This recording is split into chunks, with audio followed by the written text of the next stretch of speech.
ஒருவேளை எங்களுடைய திராவிட மாடல் ஆட்சியில போதைப் பொருளை தடுக்கிற செயல்பாடுகள் சரியா நடக்கல அப்படின்னு இந்த அரசு எங்களை குற்றம் சாட்டுச்சுன்னா நான் உங்ககிட்ட கேட்க வேண்டிய கேள்வி, அப்புறம் என்னத்துக்கு அந்த அவ்வளவு பெரிய அதிகாரிய இப்போ இவ்வளவு முக்கியத்துவம் வாய்ந்த சென்னை மாநகராட்சி ஆணையர் பொறுப்புல போட்டிருக்கீங்க என்ற கேள்வி இந்த அரசுக்கு வைக்கிறேன். ஒரு வார காலமாக தமிழ்நாட்டில் என்னென்ன சட்ட ஒழுங்கு பிரச்சனை, போதைப் பொருளால எத்தனை கொலைகள் நடந்திருக்கு அப்படிங்கிறது நான் மட்டுமல்ல, இங்க இருக்கக்கூடிய அனைத்து கட்சி தலைவர்களும் இந்த அரசுடைய கவனத்திற்கு நாங்கள் எடுத்துட்டு வந்தோம். தவிர அதுக்கு நீங்க இது வரைக்கும் எந்த அமைச்சரும் அதுக்கு சரியான பதில் சொல்லவே இல்லை.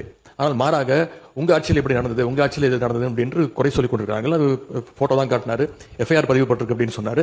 இது என்ன தெரியுதுன்னா எங்களுடைய ஆட்சியில் நாங்கள் நடவடிக்கை எடுத்திருக்கிறோம், நடவடிக்கை எடுக்கப்பட்டிருக்க எங்களுடைய ஆட்சியில். நாங்க கேட்கறது ஏன் உங்க ஆட்சி நடவடிக்கை எடுக்க மாட்டேங்கிறீங்க அப்படிங்கறத நாங்க கேட்கிறோம். அவர் ஒரு போட்டோ காட்டுறாரு, பேசி முடிக்கிட்டோம்.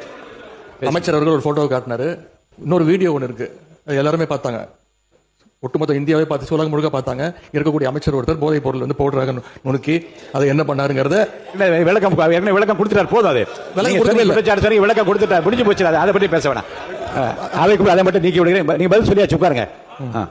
திரும்ப அதை பற்றி பேச வேண்டாம். கடந்த அவங்க திருப்பி குற்றச்சாட்டு வைக்கும்போது நாங்கள் அதை குற்றச்சாட்டு வைக்குவோம். அது மட்டும் கடந்த 5 ஆண்டுகளாக போதைப் பொருட்களை ஒழிக்க நாங்கள் எங்களுடைய தலைவர், எங்களுடைய முதலமைச்சர் சரியான நடவடிக்கை எடுக்கவில்லை என்ற ஒரு கருத்து இங்கே வைக்கப்படுகிறது. அது தொடர்பாக சில கருத்துக்களை இங்கே நான் கூற விரும்புகின்றேன். ஆட்சிக்கு வந்த ஒரே ஆண்டுல எங்களுடைய தலைவர் அவர்கள் போதைப் பொருள் இல்லா தமிழ்நாடு என்ற இலக்கோடு மதுவிலக்கு அமலாக்கத்துறையையும் நார்காட்டிக்ஸ் இன்டெலிஜென்ஸ் பியூரோ சிஐடி என்ற இரு பிரிவுகளை ஒன்றிணைச்சு இபிசிஐடி என்ற புதிய பிரிவை உருவாக்கினவர் எங்களுடைய தலைவர் திரு முத்துவேல் கருணாநிதி ஸ்டாலின், அன்றைய முதலமைச்சர் அவர்கள். அவர் அன்றைக்கு அப்படி செயல்பட்டதால் தான் கடந்த 5 ஆண்டு கால திராவிட மாடல் ஆட்சியில் இதுவரை இல்லாத அளவுக்கு ஒரு விழிப்புணர்வை ஏற்படுத்தி போதைப் பொருட்களை தொடர்ந்து எங்களுடைய அரசு பறிமுதல் செஞ்சது. இது தொடர்பான புள்ளி விவரங்கள் தேவைப்பட்டாலோ அவர்கிட்ட இருக்கு, அமைச்சர்கிட்ட இருக்கு.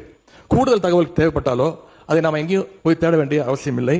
இந்த ஆட்சியில இன்றைக்கு சென்னை மாநகர கமிஷனராக நியமிக்கப்பட்டுள்ள திரு அமல்ராஜ் ஐபிஎஸ் அவர்கள்கிட்ட இந்த அரசு கேட்டுச்சுன்னா அவரே இந்த தகவல்களை தெளிவாக எடுத்து கொடுத்துருவார். ஏன்னா அவர் தான் இன்னைக்கு கமிஷனர் இருக்கிறாரு. இந்த இபிசிஐடி பிரிவை தலைமையேற்று நடத்தியவரும் அவர் தான்.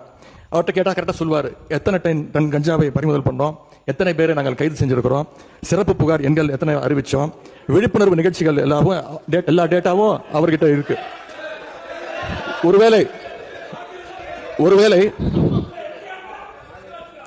ஒருவேளை எங்களுடைய திராவிட மாடல் ஆட்சியில போதைப் பொருளை தடுக்கிற செயல்பாடுகள் சரியா நடக்கல அப்படின்னு இந்த அரசு எங்களை குற்றம் சாட்டுச்சுன்னா நான் உங்ககிட்ட கேட்க வேண்டிய கேள்வி,